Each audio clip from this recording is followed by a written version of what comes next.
নারকেলের খোসার মধ্যে কি গাছ লাগানো যায়? অনেক বাগানীদের দেখি এই খোসার মধ্যে অনেক রকমের গাছ লাগায়। ভাবতেছিলাম দুর্বা, পর্তুলিকা, ল্যাংলিলি অথবা অন্য কোনো গাছ লাগাবো। ভাবলাম দুর্বা ফুল, ল্যাংলিলি এগুলা জাস্ট কমন নয়। মনে পড়লো কালকে বিকালে যে আমি একটি ঔষধি গাছ এনেছি, ওইগুলো তো এটার মধ্যে লাগানো যায়।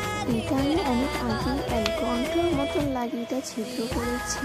অনেকেই কমেন্ট করো যে এটা ছিদ্র করবো পানি বার হওয়ার জন্য, মাটি দিয়ে যে মাটির নিচে দিয়ে পড়ে যায়, আমি আলাদা কোনো একটা জিনিস এটার মধ্যে রাখবো। মনে প্রশ্ন আসতে পারে পানি বার হওয়ার জন্য যদি এটা দিই তাহলে করবো কেন?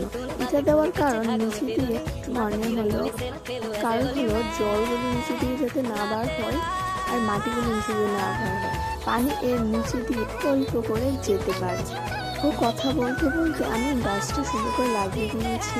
যে গাছটা ভেবেছিলাম লাগাবো ওই গাছটা এটার মধ্যে নিবে না বলে তার ছোট একটা গাছ ছিল ওইটা লাগিয়েছি।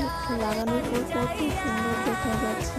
একটু মাটি লেগে রয়েছে তার কারণে মাটিগুলো ধরে দিয়েছি। আমার বাগানের সাইডে রেখেছি, ফার্স্টে জায়গা নিয়েছিল না, তারপর পর্তুলিকা গাছটা একটু সাইড করে এটা রেখেছি। কত সুন্দর একটা পর্তুলিকা ফুল ধরেছে, আজকে ফুটে মনে হচ্ছে। আর এই দিকে আমার ছোট্ট মরিচ গাছে মাসালা দিয়ে কতগুলো ফুলে দিচ্ছে আর ছোট ছোট মরিচ ফুটে রয়েছে। দেখো সন্ধ্যা সকাল গোলাপ ফুল গাছটা, তুলসী গাছটা আর কাঠগোলাপ গাছটা পরিমাণের পানি লাগে বলার বাহিরে। সকাল বিকাল এগুলোকে পানি দিয়ে রেখেছি। কাঠগোলাপ গাছটা আমাকে বোরিং করতে হবে, এই টবটা অনেকটাই ছোট কাঠগোলাপ হিসেবে।